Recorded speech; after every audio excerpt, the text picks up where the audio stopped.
LFA, SUPRA. So we like to name all our vehicles, and then LFA, Latin Spanish for the boss. So this car, we built it to be a proper all-rounder street car. So we wanted to be the LFA on the street, on the track, as a street car.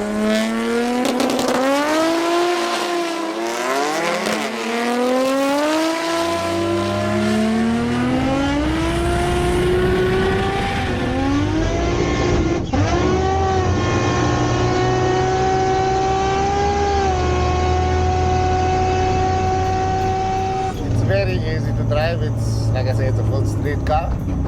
When we get to the track, the only change we make is the rear tires, and that's it.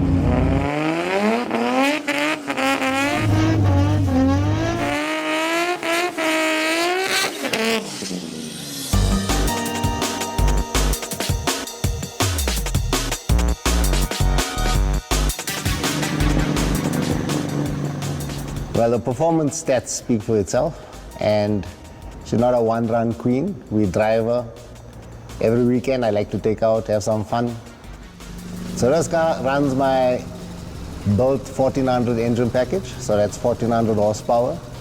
We have dynoed it a few times on different dynos. She makes 800 plus kilowatts on the wheels.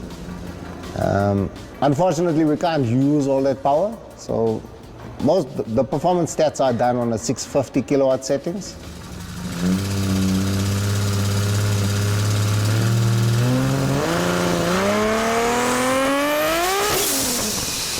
This is our dyno run on basically our street tune, what we normally drive around if you find me on a highway or anything. Unfortunately, we got a bit of wheel spin here at the 326 wheel kilowatt mark. So she'll climb to about 360 kilowatts on the wheels. This is on a 40% ethanol tune on 1.25 bar boost.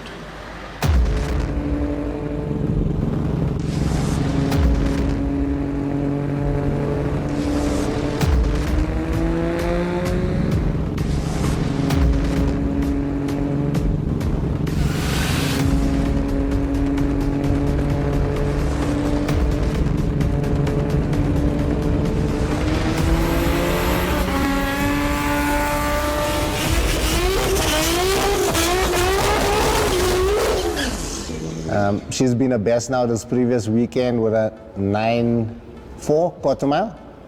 We did 4 runs, 9.6, 9.5, 9.5, 9.4. So consistency is there, is key. Drove to the track, changed the back wheels, did our runs, put the back wheels back on. We actually drove back in the rain, wipers on, everything, lights on. So she's still a full weight street car. She weighs with me in it 1610 or 1640. Depending on how much fuel I got in the car. Nothing's stripped out. We actually added, there's weight extra there, so she's got a cage on. The seats we've changed to save a little bit, but that's minimal. Like I said, everything's basically street on this. She still runs a standard fuel tank, 70-liter big fuel tank in the back, which actually bit us in the behind this weekend because on the launch, the fuel sloshed, and then we have a fuel cut from the AEM, ECU, and then when she settles, she goes. So a few things to iron out and we'll get our target for the car. My engine in this car is a 2J VVT. A lot of people believe you can't make power reliably with VVT. We proved them wrong. It's actually a better setup for the street. We gain 80 to 100 Newton meter in the mid-range with VVT. The engine itself consists of forged rods, forged pistons, the billet main caps. We've got GSC cams in, spring kit. It's fully done and built to our specs. The engine in the car is 3 years old, and it's not like she sits for 2.5 years. We drive her every Sunday. When we were in Cape Town in 2018, and the guys were checking there, and they asked, is this turbo stock? And then we took a marker and we wrote on it, stock. Far from stock. Stock shelf, yeah. The turbo is a Garrett GTX 4508, so it's an 80 millimeter turbo. So depending on how much traction we can put down, we have a rotary switch in the car. We can adjust our boost power settings basically on engine modes. And our minimum setting, we run on the street between 500-600 horsepower. At the track this weekend, we ran 900 horsepower and a click, and we got 1400 horsepower on the wheels available. We can't use it now. We don't have a track to support that power level, especially in such a heavy car. So there's a limit where we can go. And we are not cutting up this car. This car stays full weight straight. So everything in the car still works. The heater blower, the cigarette lighter, the radio. So it actually got a period-specific radio with a CD player and a cassette player. Yeah, feel free to drop some cassettes if you want to hear it playing.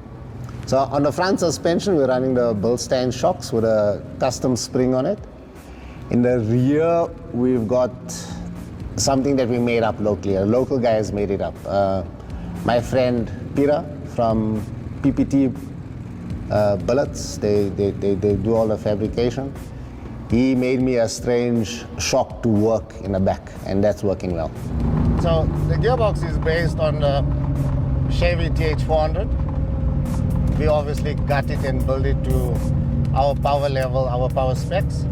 So not really an automatic change. There we go. We have to manually shift it. There we go. And manually shift. So not all that different from a sequential gearbox or a Liberty gearbox. But the difference is this is a streetable gearbox. It's not a drag gearbox. This car is still RZ, so we were running the 6-speed manual previously. So I love it and everything like that, but we did not want to hurt that gearbox by quick shifting or anything because it's quite a pricey box now. They fetch upwards of 100,000 Rand used. So we got that gearbox one side and we went with our th400 kit built in-house. And yeah, we're going well with that now. So it's a th400 automatic box but manually shifted, fully built by us.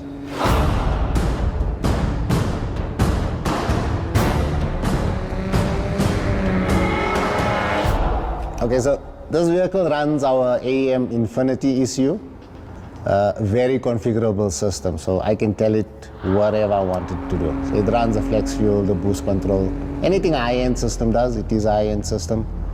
The fun part with this system, I can configure tables to whatever inputs and outputs I want to do.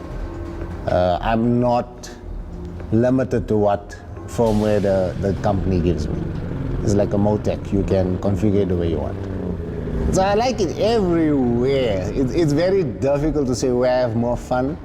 The track, she does well and we like the glory to say, yeah. But you have a lot of fun on the highway. On the highway, you're cruising at 100, 120, and that's where the fun part is. You don't see cars like this on the road, and the guys like to see it. You get your biker gangs, they escort me wherever. We do a few pulls to the speed limit as well, yeah. Okay, so this weekend she trapped 240. We're still doing a few setups there. Our target is about 270 on a quarter mile. Our fastest half mile was 306 k's power from a standstill. Our new target there is 330. And the 1K previously was 330 k's power, but we're not going to do the 1K anymore. The speeds are getting ridiculous. Yeah. All right, so from this weekend's race essay event, got a few interesting performance stats. 0 to 100, this is all on Draggy, which is very accurate. 0 to 100, 2.33 seconds. 0 to 200, 6.61. And 100 to 200, 4.42 seconds. Not bad for a street car, rear-wheel drive. Yeah, like for the safety aspects now, even though she's full street legal, we have to put a parachute because we are running this car. We're going to try to run her at every track or every race possible that we can throughout the country. There's a few tracks that are very short runoff and we had to install a parachute as a safety factor. Yeah, it's safe. We got a locking pin there, but the parachute is removable. So it comes out in about 5 minutes, put it in and we drive. So it's more for show if we're here now, but when we're driving on a weekend on the highways, the parachute's out. There's no need for it. She runs the flex fuel system where we run 95 and full ethanol.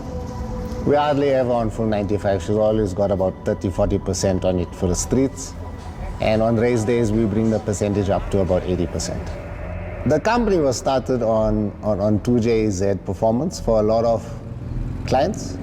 We built cars, we built record cars. I've always wanted one, but I couldn't really afford it at that time. We started off quite small. My company was started in a single garage at home, and we built up from there, and we built up from there. I was driving a Fiat Uno at the time, I think, Pacer, 1400. And then the opportunity came when this car was available. It was my good friend Yanni de Wit.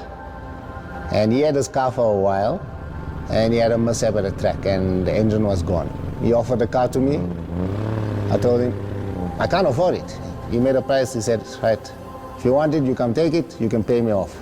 Doesn't matter how long. I mean, that was Friday night. Fetch a car Saturday morning. And the way things go, we worked hard, and I paid this car off in 6 months.